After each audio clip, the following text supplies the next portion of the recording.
J'ai besoin de convaincre en permanence et je saoule tout le monde avec mes idées, avec mes opinions, avec mes convictions, mais je n'arrive pas à faire autrement. Aujourd'hui dans cette vidéo, on va voir à quel point parfois, en défendant nos idées, finalement, on peut repousser les autres et on peut entretenir ce sentiment de rejet, de différence et d'exclusion qu'on peut déjà ressentir à la base.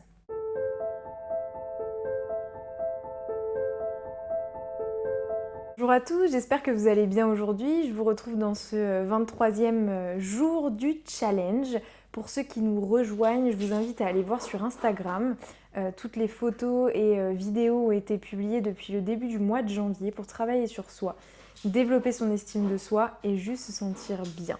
Se sentir mieux au quotidien et plein de belles pensées, de belles intentions et de belles énergies pour ce début d'année. Aujourd'hui, on va traiter du sujet du fait de convaincre. Parce qu'en fait, je remarque, et j'en ai beaucoup souffert aussi, que finalement, on entretient vraiment la différence quand justement on essaye de convaincre en permanence. Et ça veut dire beaucoup de la personne qui essaye de convaincre. Ça veut surtout dire qu'elle a besoin de la validation, de l'autorisation des autres, en fait, simplement pour se sentir complète et se sentir légitime de penser, de ressentir et de défendre une opinion en particulier.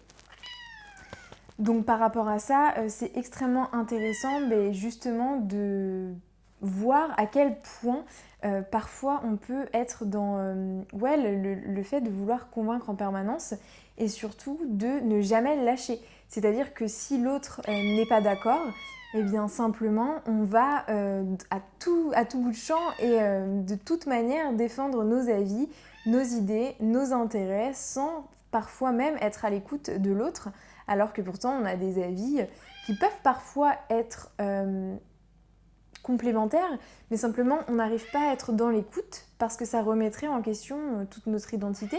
Limite, c'est comme si on s'était construit là-dessus et qu'il y avait vraiment un réel enjeu par rapport à ça, d'être validé dans nos opinions. Donc, par rapport à ça, ce qui est très intéressant, c'est de se dire mais pourquoi est-ce que quand je ne suis pas validée dans mes opinions, dans mes pensées, finalement est-ce que ça tourne mal? Est-ce que ça a tout de suite la dimension d'un drame? Est-ce que tout de suite c'est grave? Pourquoi est-ce que c'est grave finalement et que ça m'atteint autant? J'ai le droit en fait d'avoir des opinions différentes, j'ai le droit de penser différemment, j'ai le droit de vivre différemment, j'ai le droit d'avoir des intérêts qui sont différents. En quoi est-ce que c'est tant que ça un problème? Là où c'est un problème, c'est quand vraiment ça devient lourd, qu'on ne peut pas écouter, qu'on se met à s'énerver de suite, qu'on se braque. Je connais bien ces problématiques et c'est vrai que c'est assez handicapant au quotidien parce que les repas de famille, les moments entre amis, les moments même avec notre conjoint, notre conjointe, on les passe à essayer de prouver, de convaincre à tout bout de champ plutôt que d'écouter. Donc développer l'écoute active, développer cette intelligence sociale, juste d'être à un moment dans l'interaction, dans l'échange, sans pour autant avoir besoin que la personne en face nous dise oui, je suis tout à fait d'accord avec toi, je pense la même chose. Ce serait top parce que ça voudrait dire qu'on s'écouterait davantage tous ensemble. Donc par rapport à cette vidéo, je veux juste vous dire qu'un manque d'estime de soi, effectivement, ça peut se traduire par le fait de vouloir convaincre à tout prix, plutôt que de penser qu'on a tort et du coup d'entretenir cette image de soi qui est parfois dévalorisée et qui nous joue des tours.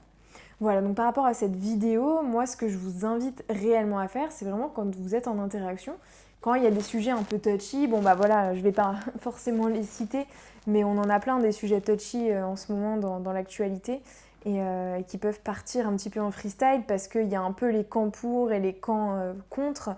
Et du coup, quand les pour et les contre se débattent, des fois ça peut partir vraiment dans les tours, alors que finalement on a le droit d'avoir des avis différents.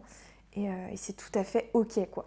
Donc voilà, si vous vous reconnaissez, je vous invite vraiment à me mettre en commentaire quels sont les moments de votre vie dans lesquels vous avez voulu vraiment convaincre, dans lesquels ça a été vraiment difficile pour vous de lâcher prise en fait. Et est-ce que vous avez analysé pourquoi en fait c'était autant un challenge pour vous? Donc mettez-moi ça en commentaire, je serais ravie vraiment tout simplement d'échanger avec vous. Je vous dis à très très vite, prenez soin de vous et je vous retrouve pour une prochaine vidéo.